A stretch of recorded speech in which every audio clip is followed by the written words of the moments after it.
Hello friends, ಸೋಮವಾರದಲ್ಲಿ ಏನಾಗುತ್ತೆ ಅಂತ ಹೇಳಿ ಒಂದು ಪುಟ್ಟ ವೀಡಿಯೋ ನೋಡೋಣ. ಅದಕ್ಕೂ ಮುಂಚೆ ವೀಡಿಯೋ ಇಷ್ಟ ಆಯಿತು ಅಂದರೆ ಸಬ್ಸ್ಕ್ರೈಬ್ ಮಾಡ್ಕೊಳ್ಳಿ, ಹಾಗೆ ವೀಡಿಯೋಗೊಂದು ತಪ್ಪದೇ ಲೈಕ್ ಕೊಡಿ.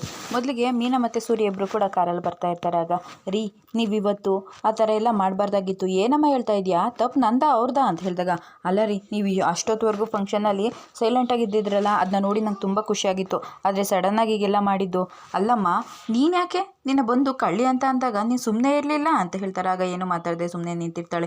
ಅಲ್ಲ ರೀ, ಆದರೂ ಅವ್ರು ದೊಡ್ಡವರು, ಏನಮ್ಮ ದೊಡ್ಡವರು ಅನ್ನೋದು ಅವ್ರು ನಡ್ಕೊಳ್ಳೋ ಗುಣದ ಮೇಲೆ ಇರುತ್ತೆ. ಆ ಥರ ಕೆಟ್ಟದಾಗೆಲ್ಲ ಮಾತಾಡಿದ್ರೆ, ನಮ್ಮ ಅಪ್ಪನ ಬಗ್ಗೆ ಮಾತಾಡಿದರೆ ಸಹಿಸ್ಕೊಂಡು ನಿಂತ್ಕೊಳ್ಳೋ ಮಗನೇ ಅಲ್ಲ ನಾನು ಅಂತ ಹೇಳ್ತಾರೆ.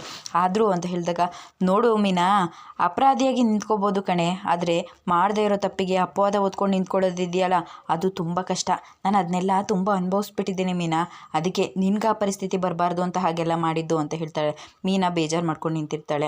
ಎಷ್ಟೊತ್ತಾದರೂ ಕೂಡ ಸೂರ್ಯ ಮತ್ತು ರವಿ ಇಬ್ಬರು ಕೂಡ ಬರೋದೇ ಇಲ್ಲ ಮನೆಗೆ. ಆಗ ರಂಗನಾಥ್ ಅವ್ರು ಬಂದು ಫೋನ್ ಮಾಡ್ತಾರೆ. ರವಿ ಎಲ್ಲಪ್ಪ ಇದೆಯಾ? ಅಪ್ಪ, ಅದು ಶ್ರುತಿ ಮನೆಯಲ್ಲಿದ್ದೀನಿ. ಯಾಕಪ್ಪ ಬರಲ್ವಾ ಅಂತ ಹೇಳಿದಾಗ, ಇಲ್ಲಪ್ಪ, ಶ್ರುತಿ ಆ ಮನೆಗೆ ಬರೋದಿಲ್ವಂತೆ ಅಂತ ಹೇಳ್ತಾಳೆ. ಹಾಗಿದ್ರೆ ನೀನು ಬರಲ್ವೇನೋ ಅಂತ ಹೇಳಿದಾಗ, ಶ್ರುತಿ ಬರದೆ ನಾನೇಗಪ್ಪ ಆ ಮನೆಗೆ ಬರಲಿ ಅಂತ ಹೇಳ್ತಾನೆ. ಹಾಗಿದ್ರೆ ನೀನು ನಮ್ಮನ್ನೆಲ್ಲ ಬಿಟ್ಟು ಅವ್ರ ಮನೆಯಲ್ಲೇ ಸೇರ್ಕೊಂಡ್ಬಿಡ್ತೀಯಾ ಅಂತ ಹೇಳಿದಾಗ, ಅಪ್ಪ ಅದು ಅಂತ ಹೇಳಿದಾಗ ಬೇಜಾರು ಮಾಡಿಕೊಂಡು ಫೋನ್ ಕಟ್ ಮಾಡಿಬಿಡ್ತಾರೆ. ಈ ಕಡೆ ರವಿಗೆ ಶ್ರುತಿನ ಸಮಾಧಾನ ಮಾಡೋದಕ್ಕಾಗದೆ, ಮನೆಯವ್ರಿಗೂ ಏನು ಹೇಳೋದಕ್ಕಾಗದೆ ಪಾಪ ಬೇಜಾರು ಮಾಡ್ಕೊಂಡು ನಿಂತಿರ್ತಾನೆ. ಇದಿಷ್ಟು ಸೋಮವಾರದ ಒಂದು ಪುಟ್ಟ ವಿಡಿಯೋ ಇಷ್ಟ ಆಯಿತು ಅಂದರೆ ಸಬ್ಸ್ಕ್ರೈಬ್ ಮಾಡ್ಕೊಳ್ಳಿ, ಹಾಗೆ ಒಂದು ಲೈಕ್ ಕೊಡಿ.